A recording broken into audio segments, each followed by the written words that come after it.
Kei te pāpauri ngā iwi o Taranaki ki te tonga, ki te whakatau a tō rātau kaunihera ārohe, e pāna ki te mana whakahaere i te putanga wai o Cold Creek, ki ngā kaiahu whenua o te takiwā. Kei te tukuna i te kaunihera he pire ki te aroaro o te whare pāremata, hei tuku i te mana whakahaere o te wai ki ngā kaiahu whenua, ko tahirau ono te kau. He pērā te āhua ahakoa ngā tono a te iwi kāinga o Ngāti Ruanui, kia whai wāhi ai rātau ki te tēpu whiriwhiri kōrero ai.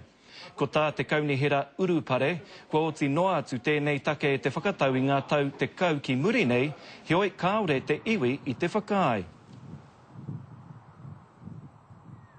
I kaurea mā te whakai ki tērā, no te mea, te kaupapa mo rātou, the council is haere ki te kōrero ki ia iwi, i pāna tēnei kaupapa.